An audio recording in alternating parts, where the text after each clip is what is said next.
السلام علیکم ورحمۃ اللہ وبرکاتہ۔ بسم اللہ الرحمن الرحیم۔ فصل الکلمۃ لفظ وجعل معنی مفردا مفرد مفرد۔ آج تیسرا سبق ہے اور مقدمے اور ابتدائیے سے فارغ ہونے کے بعد مقصود کا ذکر کیا جا رہا ہے، جو نحو کا موضوع ہے الکلمہ اور کلام۔ اس میں مصنف نے کلمے کو مقدم کیا ہے کلام پر اور کلمے کا بحث شروع ہے۔ آج کے سبق کے اندر 3 باتیں بیان ہوں گی: کلمے کی تعریف، اس کے اقسام اور ان اقسام کے علامات اور ان اقسام کی وجہ تسمیہ۔ یہ 3 باتیں آپ کو میں خلاصہ بتا دوں آپ کو۔ کلمہ لغت کے اندر کلم سے مشتق ہے، بمعنی زخم کرنے کے ہیں، اور کلمے سے بھی جو چونکہ انسان کو زخم پہنچتا ہے، تکلیف پہنچتی ہے، جیسے عربی والے کہتے ہیں جراحت السنان لا التیام ولا یلتام ما جرح اللسان،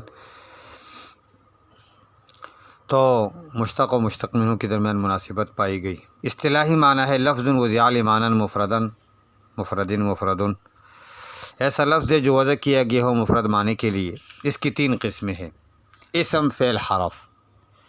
3 کیوں ہیں؟ اس کی وجہ حصر یہ ہے کہ یہ کلمہ اپنے معنی پر دلالت کرتا ہے یا نہیں کرتا۔ اگر یہ اپنے معنی پر دلالت نہیں کرتا تو حرف ہے، اور اگر یہ اپنے معنی پر دلالت کرتا ہے تو پھر 2 خال سے خالی نہیں ہے، یا 3 زمانوں میں سے کوئی ایک زمانہ اس کے اندر پایا جائے گا یا نہیں۔ اگر نہیں پایا جاتا تو اسم ہے، اور اگر پایا جاتا ہے تو فعل ہے۔ اسم، فعل، حرف۔ اسم کی تعریف: اسم بمعنی لغت کے علامت کے، نام کے ہے،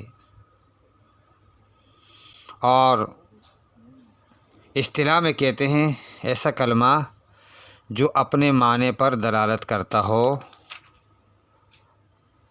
اور 3 زمانوں میں سے کسی ایک زمانے کے ساتھ ملا ہوا نہ ہو۔ 3 زمانے کون کون سے ہیں؟ ماضی، حال اور مستقبل۔ فعل کہتے ہیں کام کو لغت میں، اور اصطلاح میں کہتے ہیں ایسا کلمہ جو دلالت کرتا ہو اپنے معنی پر، جو اس کے اندر پایا جاتا ہو، لیکن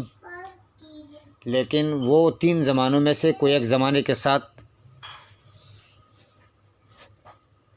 3 زمانوں میں سے کوئی ایک زمانہ اس کے اندر پایا جاتا ہو، ماضی، حال اور مستقبل میں سے۔ حرف لغت میں طرف اور کنارے کو کہتے ہیں، اور اصطلاح میں کہتے ہیں ایسا کلمہ جو اپنے معنی کے اوپر دلالت نہ کرتا ہو بلکہ غیر معنی پر دلالت کرتا ہو، اور اس وقت تک یہ اپنا معنی نہ بتاتا ہو جب تک یہ کسی کے ساتھ، یعنی اسم اور فعل میں سے کسی ایک کے ساتھ مل نہ جائے۔ جیسے سرت من البصرۃ الی الکوفہ، میں چلا بصرہ سے کوفہ کی طرف۔ اب من اور الی حرف ہیں، لیکن جب تک من اللہ پڑھتے جائیں گے، ان کو نہیں ملائیں گے تو کوئی معنی سے سمجھ میں نہیں آئے گا۔ علامات اسم۔ اسم کی علامات بہت ساری ہیں، یہاں کتاب کے اندر بھی لکھی ہوئی ہیں، تقریباً 10 تک۔ نمبر 1، اس کس طریقے سے خبر دی جا سکتی ہو، مخبرانو بن سکتا ہو، جیسے زید قائم، اضافت اس کے اندر ہو جیسے غلام زید۔ اس کے اوپر لام تعریف بھی داخل ہو سکتی ہو، جر بھی آ سکتا ہو، تنوین آ سکتا ہو، تثنیہ بن سکتا ہو، جمع بن سکتا ہو، نعت، تصغیر، ندا وغیرہ۔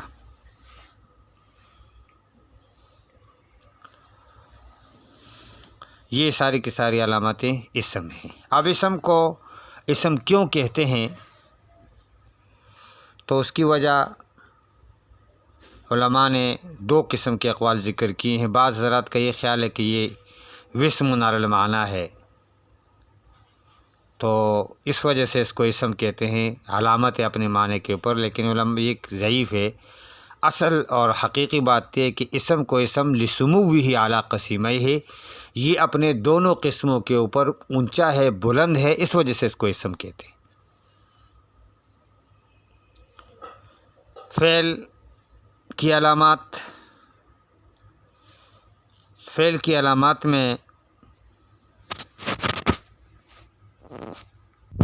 علامات فعل کہ اس کے ذریعے سے خبر دی جا سکتی ہو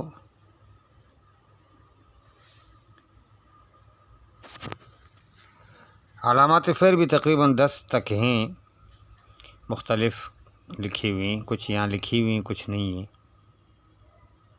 علامات فعل میں یہ ہے کہ اس کے اوپر قد داخل ہو سکتا ہو، سین داخل ہو سکتا ہو، سوف داخل ہو سکتا ہو، جزم آ سکتا ہو، اور یہ ماضی اور مضارع بن سکتا ہو، امر بن سکتا ہو، نہیں بن سکتا ہو، ضمائر اس کے ساتھ مل سکتے ہوں، اور تائے تانیث ساکنہ اس کے اندر آ سکتی ہو، نون تاکید اس کے اوپر داخل ہو سکتے ہو۔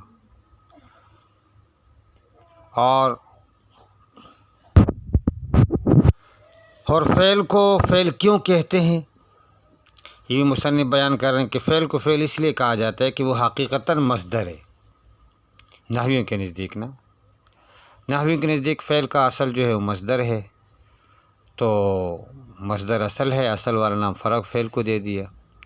اور ویسے بھی فعل کے اندر یہ تینوں چیزیں پائی جاتی ہیں، مصدری معنی بھی پایا جاتا ہے، زمانہ بھی پایا جاتا ہے، نسبت بھی پایا جاتا ہے۔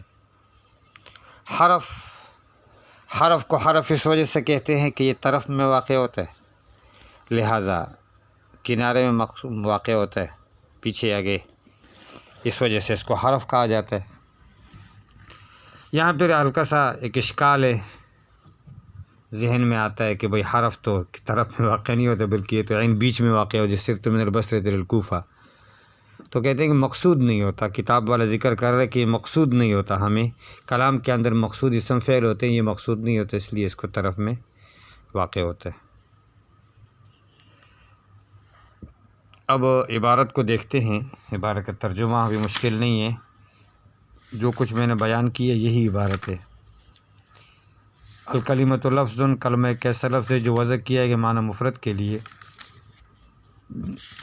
اور یہ 3 قسمیں اس کی، یہ منحصر فی ثلاثۃ اقسام، اسم و فعل و حرف، لأنها اما لا تدل، یا دلالت نہیں کرے گا، علامات فی نفسها وہ الحرف، یہ حرف ہوگا، اور تدل علامات فی نفسها ويقترن معناها بأحد الأزمنة الثلاث، دلالت کرے گا معنی کے اوپر، تو یہ 3 زمانوں میں سے زمانے پائے جائے گا، وہ فعل ہوگا، اور تدل علامات فی نفسها ويقترن معناها بأحد الأزمنة الثلاث، اور یہ دلالت کرے گا معنی کے اوپر اور اس کا معنی کسی کے ساتھ ملا ہوا نہیں ہوگا تو وہ اسم ہوگا۔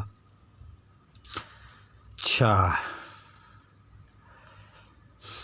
او تدل علامات فی نفسها علامۃ معنی هو الاسم، ٹھیک ہے، یہ تو ہو گیا۔